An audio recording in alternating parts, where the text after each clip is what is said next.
Nous bénissons encore le Seigneur pour ce soir.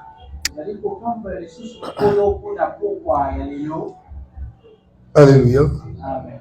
Et nous allons continuer l'enseignement que nous avons commencé le dimanche dernier.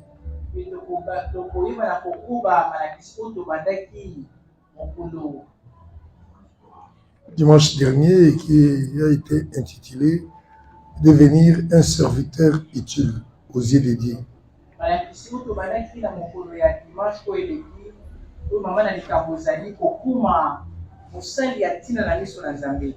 Alléluia. Amen.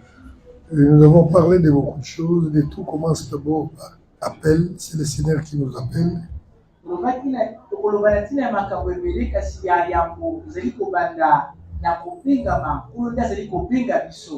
Il nous appelle tous par des différentes manières. Mais il arrive souvent que certaines personnes prospèrent à la foi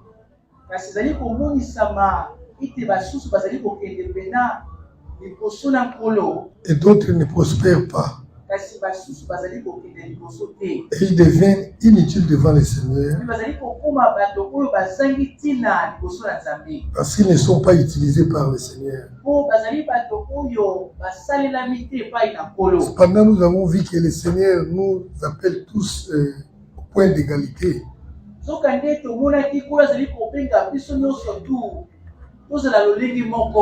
Et d'ailleurs, la Bible dit que vous verrez que parmi ceux qui ont été appelés, il n'y a pas de grandes personnalités selon le monde.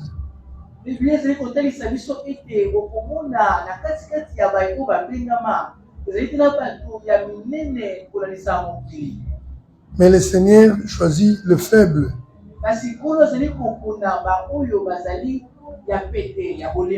Il choisit parfois les nuls.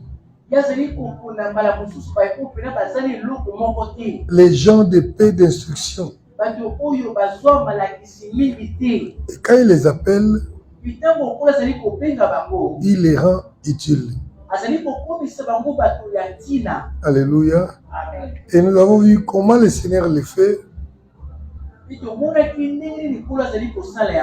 Premièrement, ceux qui sont devenus utiles avec le Seigneur, ils avaient suivi le Seigneur.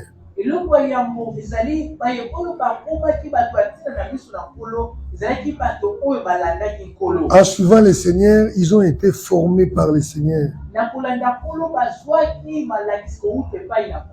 Alléluia. Amen. Mais nous avons dit que le point le plus important dans la formation, c'était aussi la présence physique.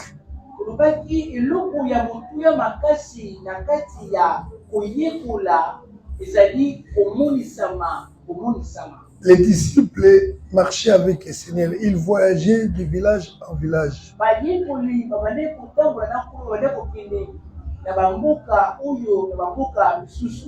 Et ils étaient toujours ensemble. Il n'y avait pas que les 12, il y avait une grande multitude. Je dirais même, ça peut être 72. Il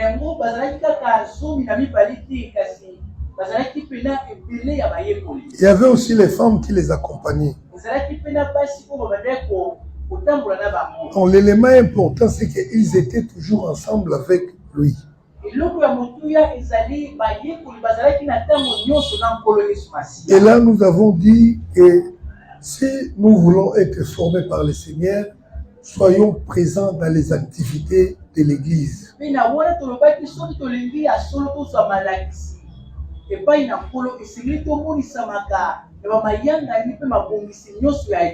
Même ici, nous n'avons aucun rôle à jouer de façon express.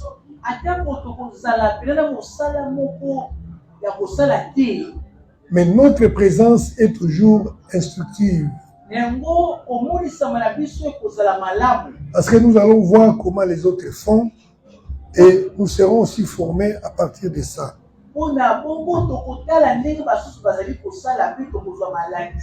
Et c'est ça même l'élément le plus important dans la formation à méthode juive.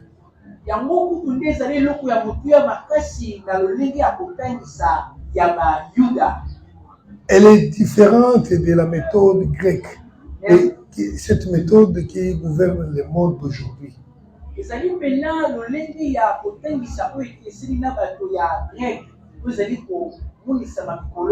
Pour les Grecs, ce que nous avons hérité de la civilisation d'aujourd'hui, vous allez à l'école, une personne parle, les autres sont en train d'écrire, d'écouter.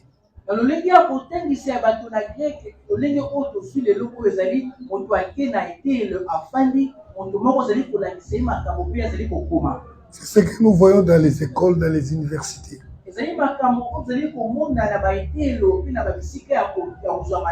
Mais dans la méthode juive,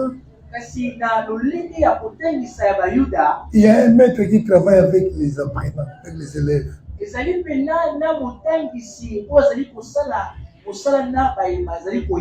Ils travaillent ensemble. Ils marchent ensemble. Et à la fin, ils vont acquérir la connaissance, la maîtrise. Moi,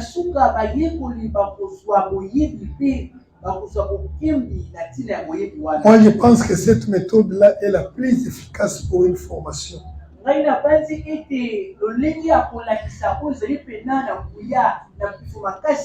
Si nous participons dans des prières, nous participons dans des cultes, nous participons dans des activités évangéliques, nous participons dans les fractions de pain. En fin de compte, vous allez vous retrouver que vous savez, vous connaissez comment toutes ces choses-là se passent.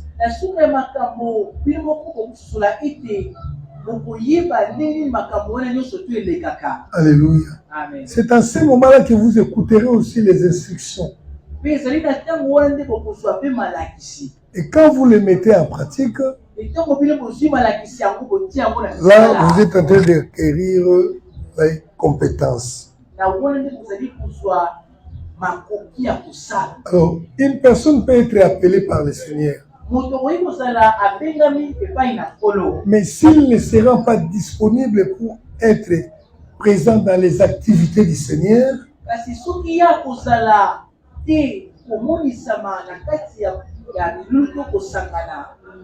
il ne deviendra jamais utile. Le Seigneur ne va pas l'utiliser. Parce que tu n'étais pas là lorsque nous avions fait ceci ou cela.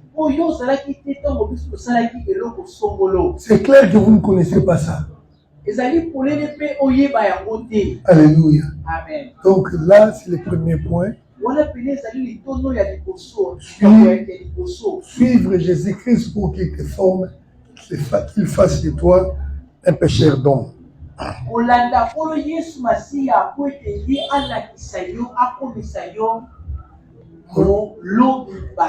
Alléluia. Amen. Alors le deuxième point aujourd'hui, nous allons lire dans 2 Timothée chapitre 2, verset 20 jusqu'à 22. Premièrement, 2 Timothée, verset 20 jusqu'à 22. Alléluia. Dans une grande maison, il n'y a pas seulement des vases d'or et d'argent, mais il y en a aussi de bois et de terre. Les uns sont des vases d'honneur, et les autres sont d'un visage vil. Verset 21.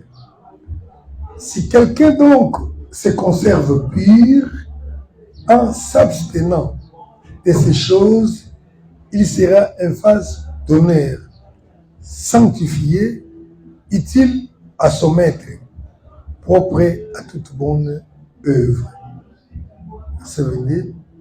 Fuis les passions de la jeunesse, recherche la justice, la foi, la charité, la paix avec ceux qui invoquent le Seigneur d'un cœur pur. Alléluia. Amen.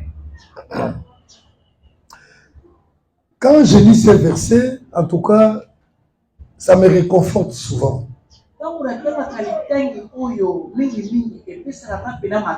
La Bible dit que dans une grande maison, il n'y a pas que les vases d'honneur, des vases d'or.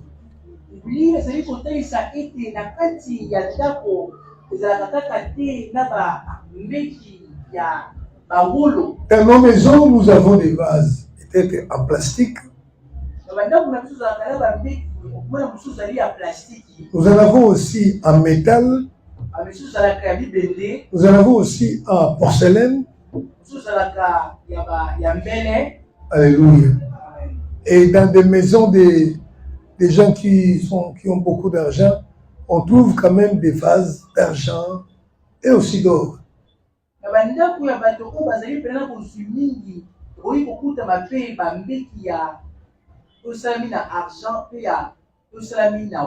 Alléluia. Amen. Alors, dans les maisons des grandes personnes qui ont beaucoup d'argent, la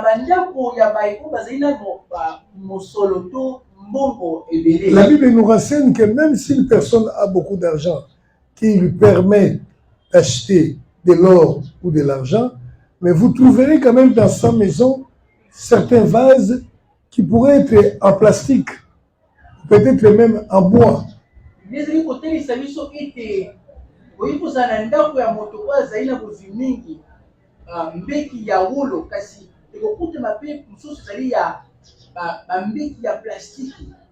Et généralement, les vases dans la maison est divisé selon leur usage par rapport aussi à leur qualité.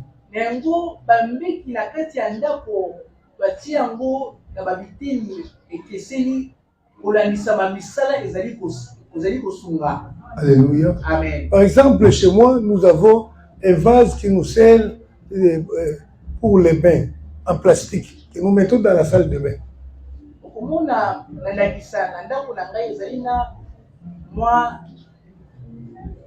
Copo. C'est très pratique. Alléluia. Et nous avons aussi des gobelets en porcelaine que nous utilisons pour boire.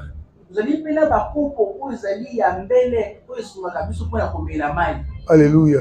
Mais vous voyez que on a distingué les vases par rapport à sa valeur.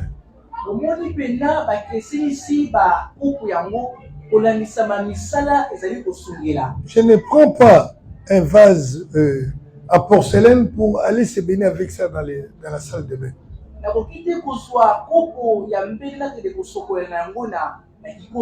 Alléluia. Amen. Et aussi pour des grandes personnes, on ne leur donne pas peut-être la nourriture dans un vase en plastique.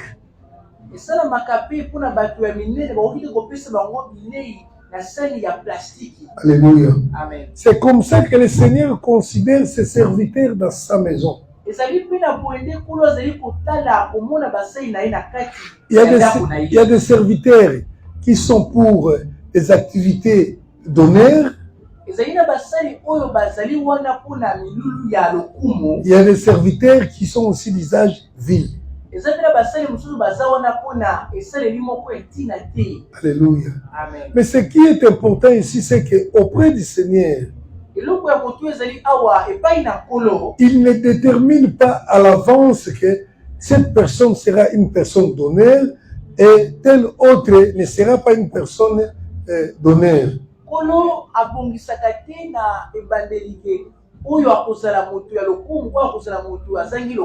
Alors pour devenir une personne d'honneur, un vase d'honneur, ça dépend de toi-même.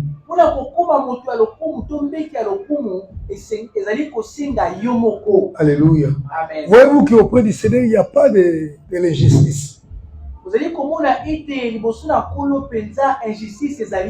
Il ne nous regarde pas selon notre race, non pas selon notre teinture, non pas selon notre taille, non pas selon notre origine sociale. Alléluia. Amen. Il donne à chacun la chance de devenir un vase d'honneur. qui sera utilisé pour un service, le service d'honneur. Alléluia. Amen. C'est ça ce que j'aime dans notre Seigneur. Maintenant, le Seigneur montre quelle est la condition à remplir pour atteindre ce niveau, pour devenir un vase d'honneur.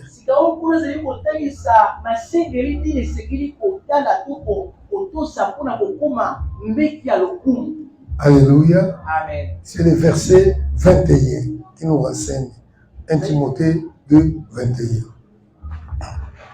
On dit ceci. Si donc quelqu'un se conserve pire en s'abstenant de ces choses, il sera un vase d'honneur,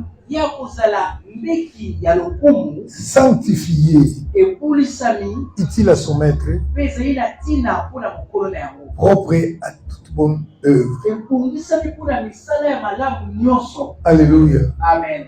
Voilà où intervient la différence. Alléluia. Amen. Nous venons tous à l'église. Nous participons tous aux activités de l'église. Ça, c'était la première chose.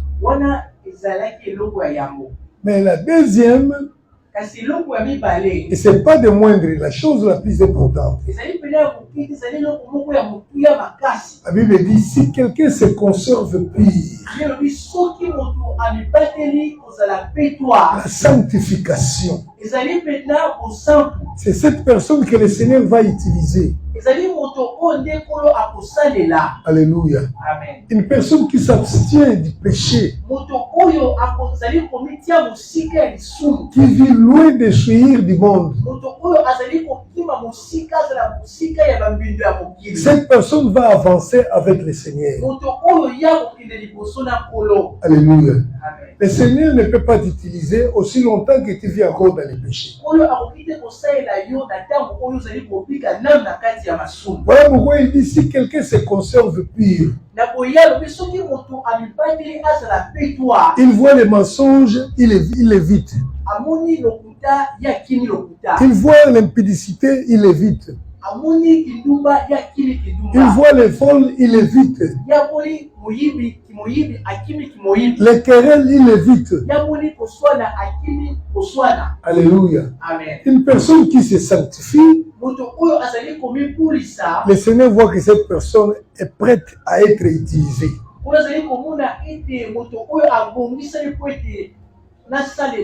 C'est en ce moment-là qu'il va commencer à te donner les dons. Alléluia. Amen. Après, en fait, les dons, c'est quoi? C'est comme des matériels que le Seigneur donne pour que tu puisses faire son travail.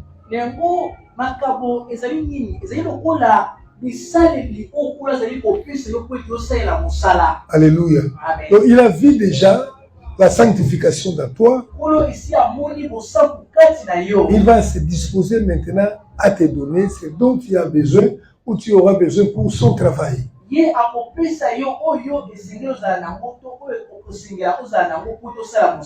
Alléluia. Amen. Quelqu'un qui ne vient pas au service, on ne peut pas lui donner les outils de service. Alléluia. Amen. On voit que tu viens souvent au service. Parfois même on te donne un imperméable pour que contre la pluie, tu puisses être quand même là. Si l'entreprise a beaucoup d'argent, on te donne même une voiture.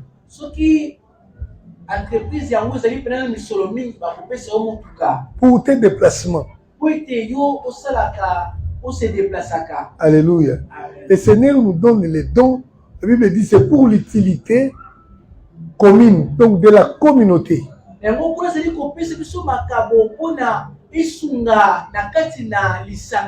Quand toi tu n'es pas présent, Comment le Seigneur va te donner les dons? Parce que on en aura besoin dans la communauté. Toi, tu n'es jamais là.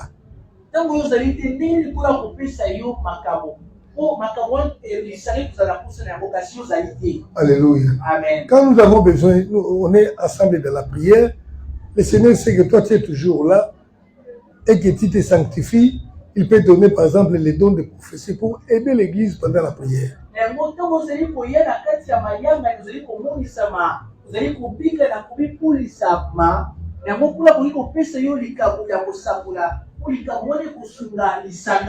Beaucoup de gens ne vont pas avancer tout simplement parce qu'ils ne savent pas comment se préserver pire.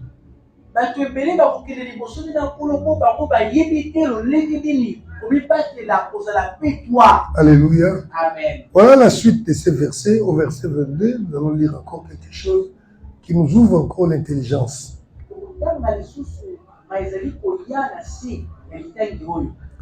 Fuis les passions de la jeunesse et recherche la justice,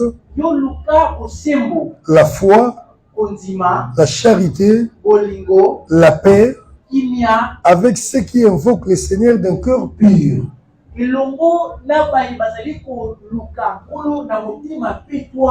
Alléluia. Amen. Au verset 21, on donne le conseil comment il faut, si tu veux que le Seigneur t'utilise, tu dois te conserver pire.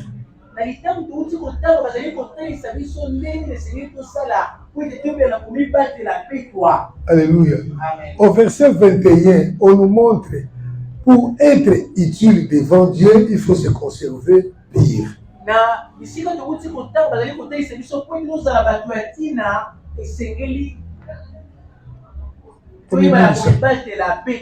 Alléluia. Amen. Maintenant, au verset 22, on nous montre comment faire pour se conserver pire.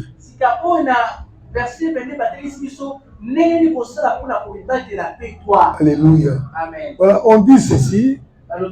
C'est un conseil qui était donné à Timothée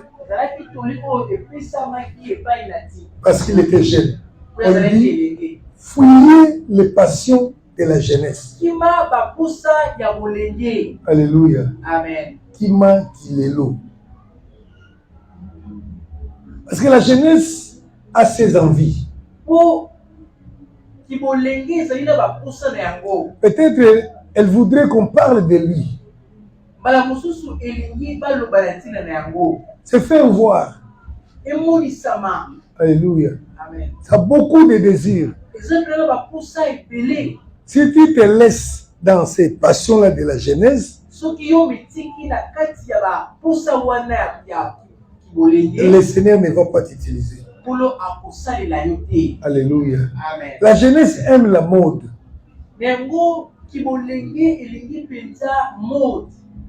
Je vais m'habiller pour que tout le monde me voie. Alléluia. Amen. Tu fais le Seigneur, tu suis encore la mode, le monde, le Seigneur ne va pas t'utiliser. Il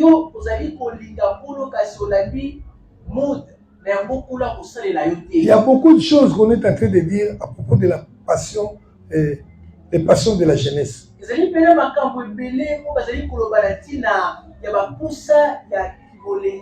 Les jeunes aiment les jeux.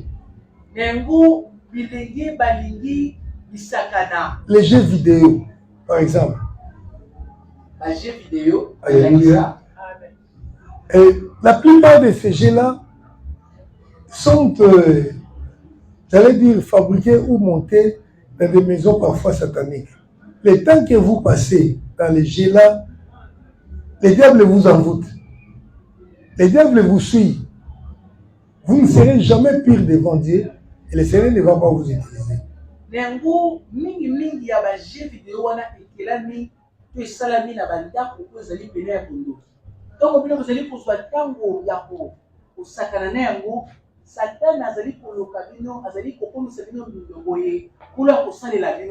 y a beaucoup de choses qui caractérisent la jeunesse. La jeunesse aime beaucoup de choses. On dit à Timothée de fuir ces choses-là. Il fuit les jeunes qui vivent dans ces manières-là.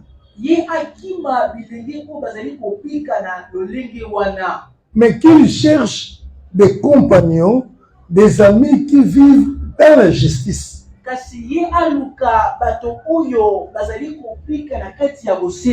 Alléluia. Amen. Frère, je vais vous dire une vérité, mais elle est trop simple, mais c'est une très grande vérité.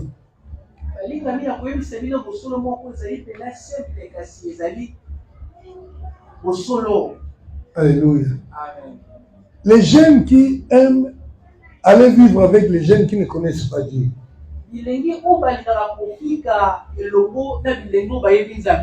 Qui passent souvent leur temps ensemble.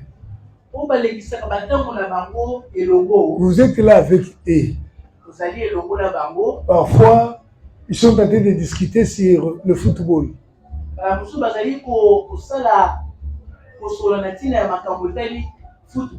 Parmi ce que les jeunes aiment aujourd'hui. Ils vont discuter sur Messi ou Ronaldo qui a beaucoup d'argent.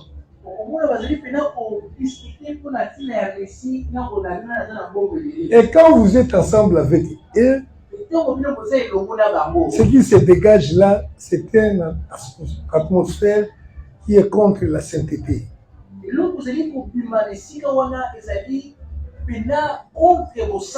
Alléluia. Amen. Et les gens discutent sur Wera, sur JB, sur Fali. Toi, tu es là, en train de les écouter.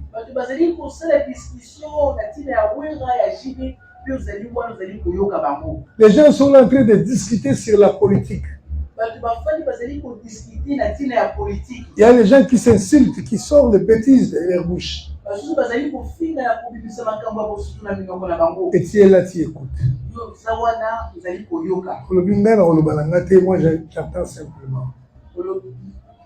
Tu ne vas jamais évoluer si tu as encore les amis du monde avec toi.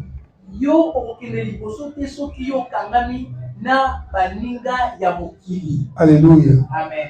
Or, il y a des gens qui ont déjà cru au Seigneur, ils sont venus à l'église, mais ils vivent encore en amitié avec les païens, les amis païens.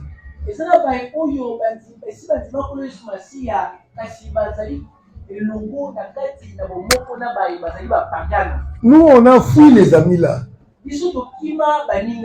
Alléluia. Parfois, ils venaient nous chercher à la maison comme ça, puis on les fuyait. Nous nous sommes attachés avec les gens qui craignent Dieu, qui marchent dans la sanctification. Si une personne craint Dieu, il devient mon ami. Alléluia. Parce qu'en restant avec les païens, ils vont te souiller. Tu seras souillé.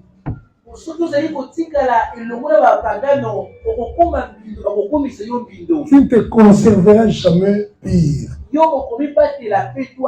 Tu seras là, tu viens à l'église à chaque fois.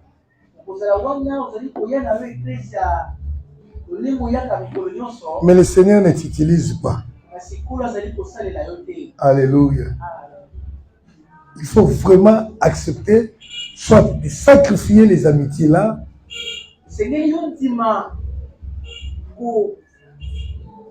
Ko sacrifier baninga wana ya kala ko kabonana bango pour maintenant vivre avec les amis qui craignent Dieu.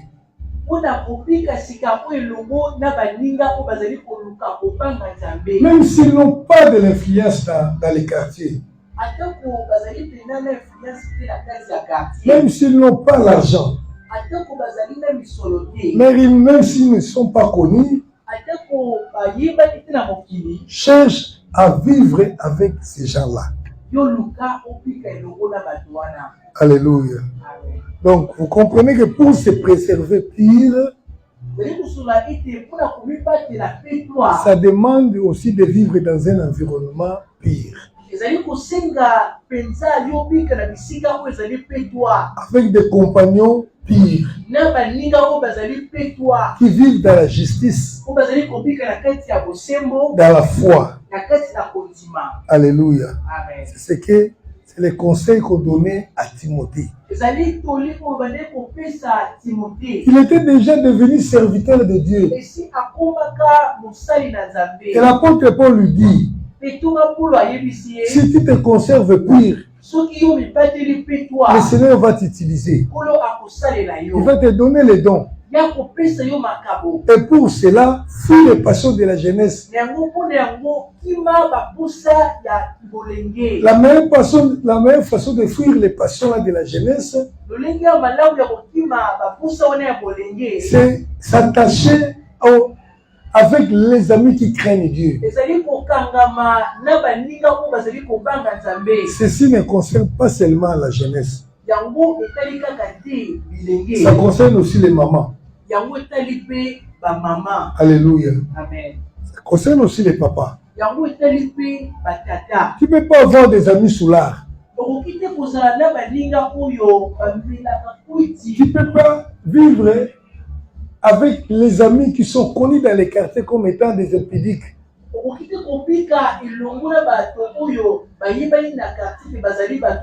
Parce que dans les quartiers, ça se connaît, hein, on se sait. Donc voilà, cette dame, elle est moins sérieuse.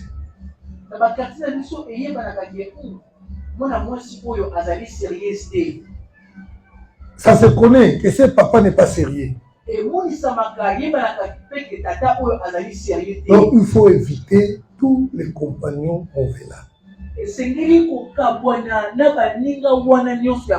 Alléluia.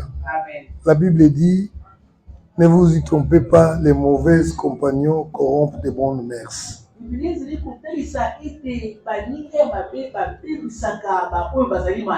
Alléluia. Amen. Il y a encore un autre élément si tu veux te conserver pire.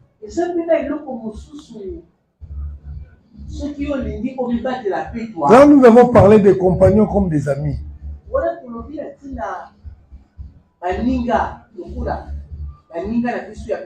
Mais il y a aussi un autre compagnon comme époux ou épouse.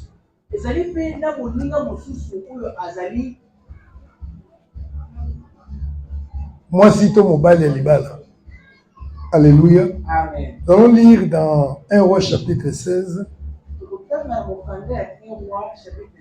verset 29 à 84. Alléluia.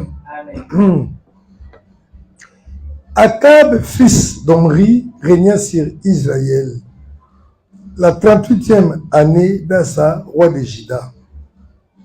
Akab, fils d'Omri, régna 22 ans sur Israël à Samarie. Akab, fils d'Omri, fit ce qui est mal aux yeux de l'Éternel, puisque tout ce qui avait été avant lui. Et comme si ce était pour lui peu de choses de se livrer au péché de Jéroboam, fils de Nébat, il prit pour femme Jézabel, fille de Baal, roi des Sidoniens, et il alla servir Baal et se prosterner devant lui. Il éleva un autel à Baal dans la maison de Baal qu'il bâtit à Samarie, et il fit une idole d'Astarté. Akab fit plus encore que tous les rois d'Israël qui avaient été avant lui pour irriter l'Éternel, le Dieu d'Israël. Alléluia. Nous parlons des choses qui feront que certaines personnes ne vont pas prospérer dans la voie du Seigneur et d'autres vont prospérer.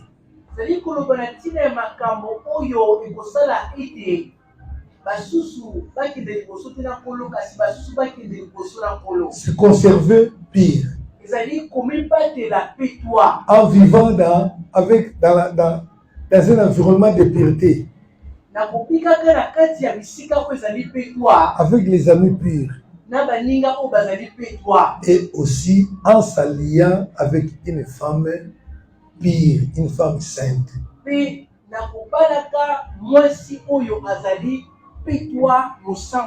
Alléluia. Amen. Ici, nous avons lu l'histoire de Jézabel. Avec,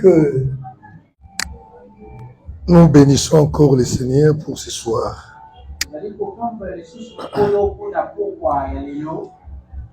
Alléluia. Amen. Et nous allons continuer l'enseignement que nous avons commencé le dimanche dernier.